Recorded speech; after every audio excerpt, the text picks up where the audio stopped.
My colleague from the NFL Media Group, one of my favorite people in all the land, Ian Rapoport, at Rap Sheet to follow him. Back here in the Rich Eisen Show. How are you, Ian? What's going on, Rich? How are you? I'm feeling good, man. I've been, eager to sit back in this chair, and here I am. And I appreciate you joining me on my first show back. Thank you. Appreciate it. There's nowhere else I'd rather be. I mean, I'm literally where I usually am, but I'm just saying. There's nowhere else I'd By the way, be. that's the longer version of what Marv Levy used to say. Yeah, where would you rather be than right here where you usually are sitting? Like, that doesn't have the same ring to it. You know what I'm saying? I feel motivated. Anyway, go ahead. Okay. Now, you've been at this a long time. You've been there. You've done that. Have you ever heard of a precautionary MRI before? Just to stick yourself in that tube, just to see what's what, just to make sure you're feeling good about yourself, or what is going on with Dak Prescott right now? I actually have. You have heard of that? I have many, many, many times, and this is all so normal. The fact that everyone treated it as not normal, I was like fairly surprised. And then I saw the tweet that the tweet that the Cowboys themselves put out. Yeah. And it was like, oh, I get it. Now I understand why everyone freaked out, because their tweet was basically the equivalent of like, hey, no offense, but, and you're like, whoa, why did you just offend me? They were like, don't freak out. It's all normal. Dak's getting an MRI. And I'm like, now I have to freak out. Like it was ridiculous. But I also know that the Cowboys Twitter account, much like a website, are not run by the football people. They kind of have their own mind, so I get it. Okay. Dak is going to be okay. He really is. It really is precautionary. It really is non-structural. He really is going to be fine. Why are they consulting the Yankees and the Rangers then? What's that all about? Is that precautionary too? Yeah, I mean, the Yankees and the Rangers thing I thought was kind of interesting, mainly because Dak has a pitcher's injury. Like, it feels like if you kind of put your hand probably like 6 inches under your underarm, that's kind of where it seems like the injury is, which is, I feel like, a sort of follow-through pitcher injury rather than a quarterback injury. It's just not something they see all the time. If you have access to good medical sources, like the good Cowboys people do, then consult them. And, it makes sense. It's due diligence. It is a quarterback, so freaking out is expected and okay. But Dak really is going to be fine. Okay, so Dak is going to be your week 1 starter. Let's just all take the old proverbial chill pill. He's going to be the week 1 starter. Is there anything going on with Jalen Smith, Ian? What's going on with him? Well, I would not say nothing is going on. I don't know what the Cowboys are going to do. I will say that. But the sort of recent online chatter is kind of similar to where it was last year, except, look, Jalen Smith, I think at one point the Cowboys really thought he deserved a big extension. If you thought he was going to be a star linebacker, then their extension at the time made a lot of sense.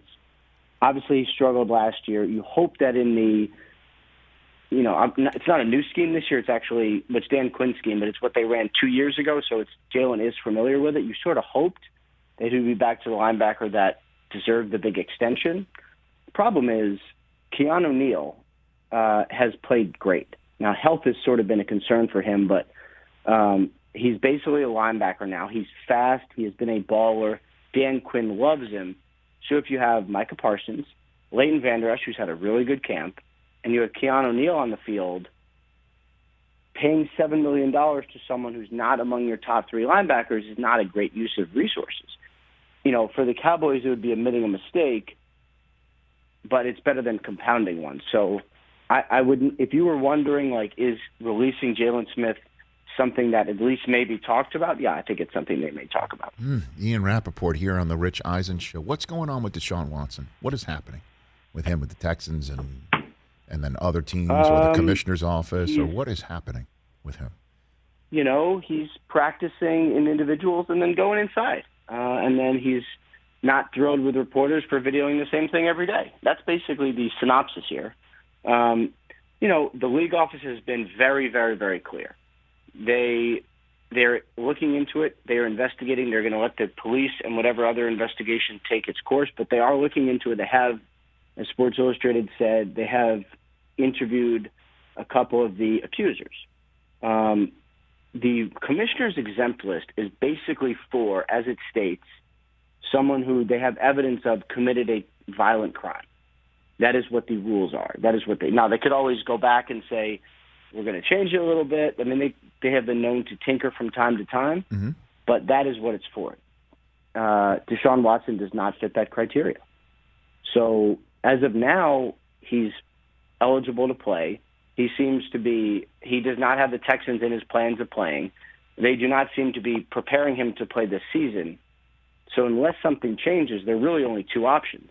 He gets put on ice for the entire season, pays $10 million to do nothing, or because he said he's not going to play for them, or at some point over the next couple weeks they trade him. I haven't sensed any huge momentum to a trade, but if a trade like this happens, it's going to be very fast and probably very secret, so I wouldn't rule anything out. So then, in terms of that speculation, obviously all eyes on Philadelphia. And there's a couple of moving parts on that and variables, one of them being Jalen Hurts and how he performs. What are you hearing about his first performance of the preseason and what Nick Sirianni and the rest of the front office with Howie Roseman thinking about that scenario right now? Sounded like it was pretty good. He didn't have Devontae Smith, but, it looked pretty good, and it sounded like the reviews were pretty good. The interesting thing about him is you don't quite know what he is, right? We saw him in college. We saw him a couple of different colleges. We've seen Jalen Hurts out on the field last year at the end and definitely had some moments.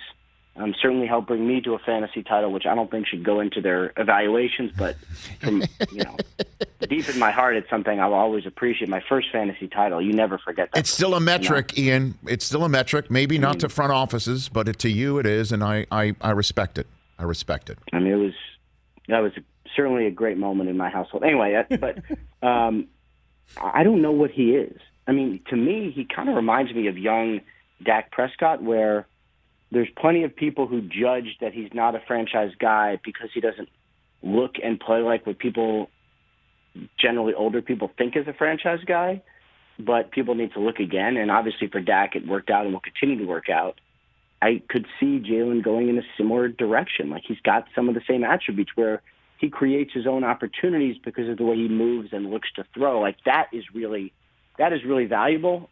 Anyway, it sounded like the returns early on were pretty good. Well, and the other variable in this is something that won't be finalized before the season begins, and that's how many first-round draft choices Philadelphia has next year. And part of that is how many games Carson Wentz winds up playing.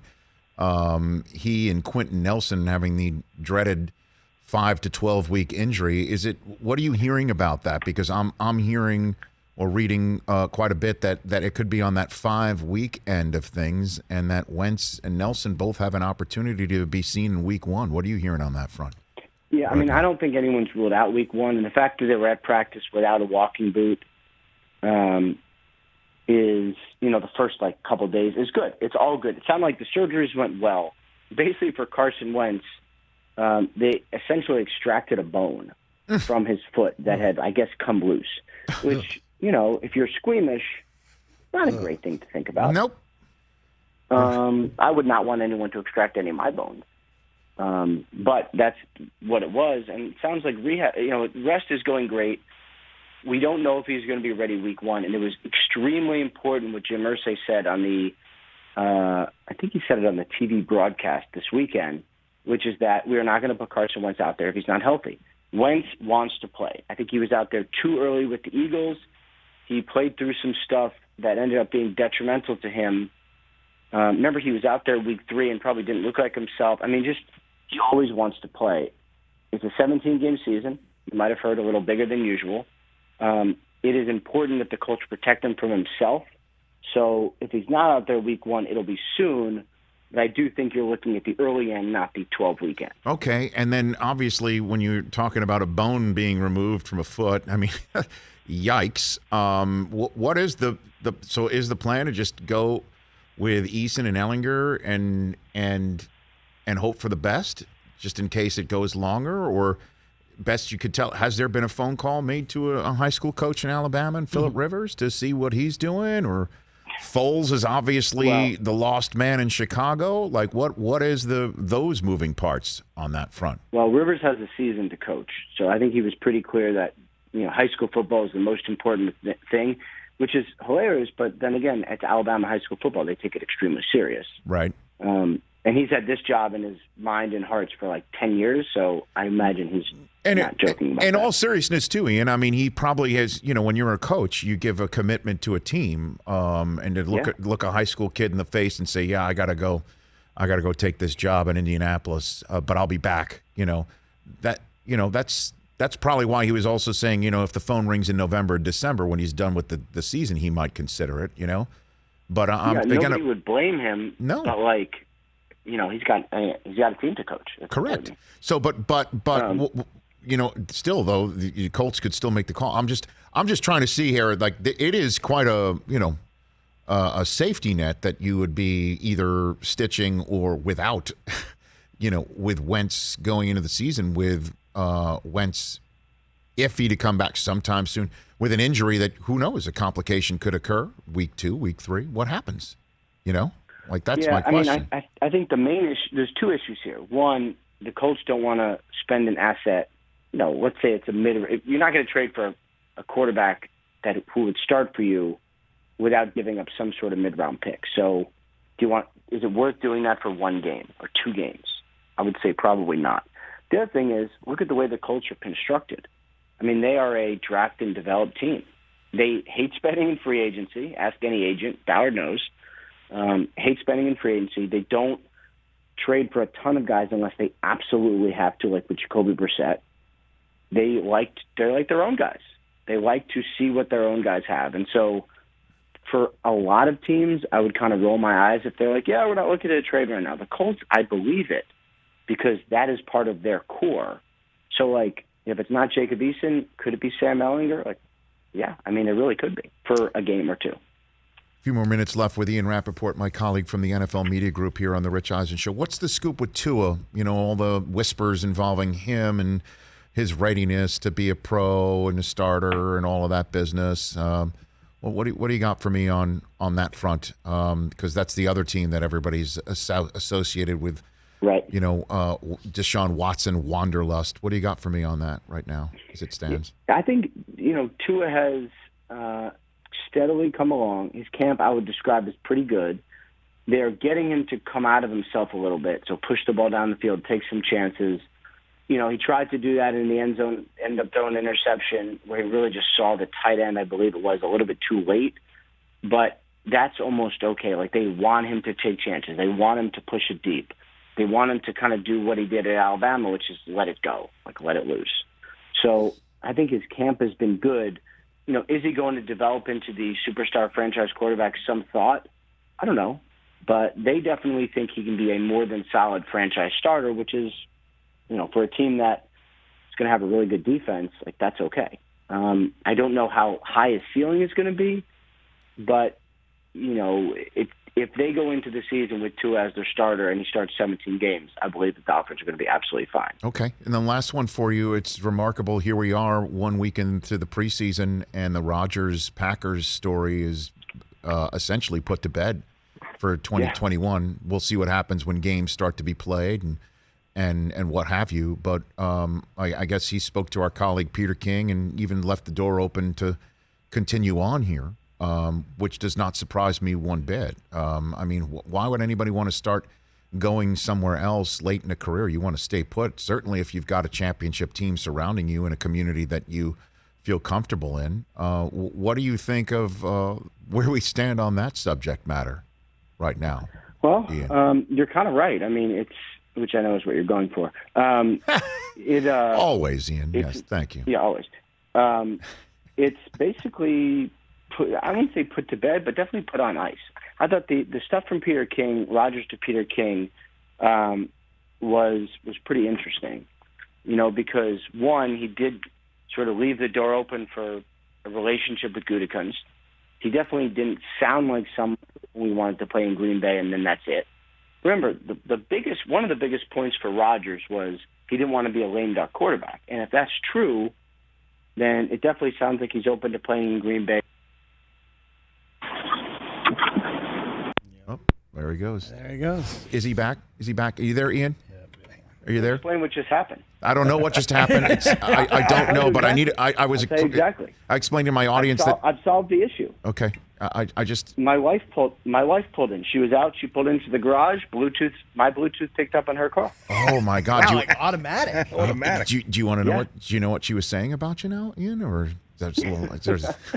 Unfortunately, she could only hear me detailing the Aaron Rodgers situation.